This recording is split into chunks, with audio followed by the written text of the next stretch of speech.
Hello guys, welcome to my YouTube channel. তো অনেক দিন পরে আজ লাইভে আসলাম, সময়ই পাচ্ছিলাম না। তো আমি যেটা বলতে চাই যে কালকে আমাদের প্রাক্তন মুখ্যমন্ত্রী বুদ্ধদেব ভট্টাচার্য মারা গেছেন। তো আমি টিভি খুব একটা দেখি না, তো কালকে রাতকে টিভিটা চালিয়েছি, দুটোর সময় তো দেখছি বুদ্ধদেব ভট্টাচার্য মারা গেছে, সেটা খবরে দেখাচ্ছে। তো দেখে খুবই মনটা খারাপ হয়ে গেলো, কারণ ছোটো থেকেই আমরা যার কথা শুনে আসছি, ছোটো এমনকি চোখে দেখেও আসছি, তিনি আজকে মারা গেছেন।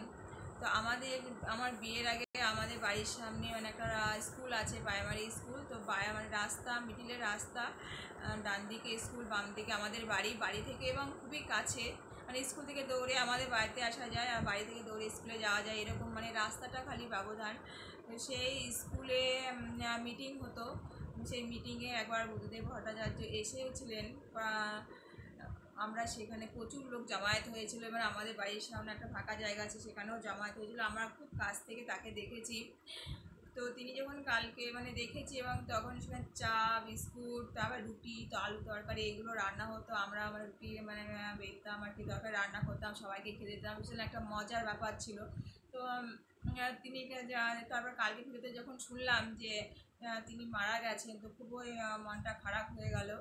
তো আমরা কোনোদিনই পার্টি করিনি, মিটিংয়েও যাইনি, মিছিলেও যাইনি। হয়তো আমাদের মানে পাড়ার সবাই করতো এবং কাকুরাও করতো, সেই সোর্সে সেই স্কুলে মিটিং হতো, এবং সেখানে তিনি এসেছিলেন।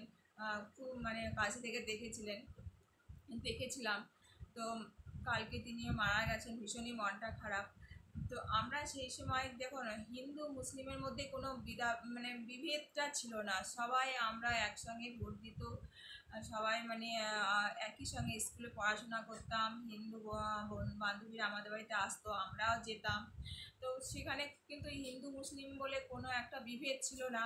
তো এখন যেটা হয়েছে, হিন্দু মুসলিমের মধ্যে একটা ছোট্ট একটা কোথাও যেন পাঁচিল উঠে যাচ্ছে, যেটা যেন না হয়। আমি সেটাই বলতে চাই, যেন আমরা সবাই হিন্দু মুসলিম ভাই বোনের মতো থাকতে পারি, আমি এটাই চাই। তো দেখুন, প্রাক্তন মুখ্যমন্ত্রী বুদ্ধদেব ভট্টাচার্য যে গাড়িতে চেপে ঘুরতেন, সেই গাড়ির ড্রাইভারও কিন্তু ছিলেন মুসলিম। তিনি কালকে যখন বুদ্ধদেব ভট্টাচার্য মারা যান, যেখানে তিনি মানে হসপিটালে, সেখানে তিনি এসেছিলেন, এবং এত শরীর খারাপ, অসুস্থ, হাঁটতে পারছে না, তাকে ধরে ধরে নিয়ে আসা হয়, যে তিনি কান্নায় ভেঙে পড়ছেন। তাহলে এই যে একটা মানে কান্নায় ভেঙে পড়ছেন, দেখুন এখানে কিন্তু মানে কি বিভেদের কোনো ব্যাপার নাই, এটা এখানে ভালোবাসার একটা ব্যাপার চলে আসছে, যে তিনি মারা গেছেন তার জন্য কান্নায় ভেঙে পড়ে, তিনি কিন্তু একজন মুসলিম। তো আমি চাই যে সবাই যেন আমরা এইভাবে মিলেমিশে একসঙ্গে বাঁচতে চাই এবং কাজ করতে চাই। যদি আমাদের দুটো জাতির মধ্যে পাঁচিল হয়ে যায়, তাহলে আমাদের কিন্তু মানে মাঝে মাঝে প্রচণ্ড সমস্যা হবে, ঝামেলা সৃষ্টি, অশান্তি কিন্তু চলে আসবে পরবর্তীতে। এটা আগে তো এই মানুষটার সাদা পাকা মানে চুল, ধুতি, সাদা ধুতি, পাঞ্জাবি, তার হাসিটা ভীষণই আমার মানে ভালো লাগে।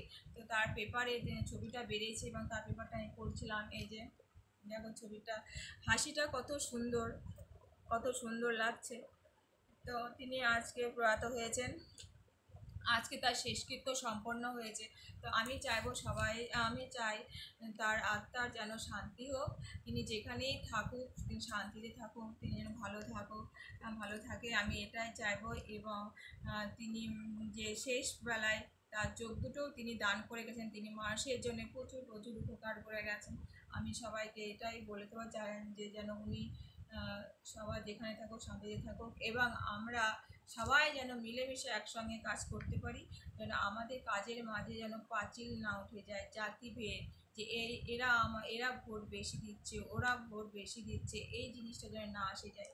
এখন হিন্দু মুসলিম সবাই কিন্তু ভোটটা দেয় বলেই কিন্তু পাস করে, হিন্দুরা যে ভোট দেয় না তা নয়, বেশিরভাগ মানে কর্মীরাই আছে হিন্দু, তারাও কিন্তু পার্টিকে ভোট দেয়, ভোট দিয়ে যেতে।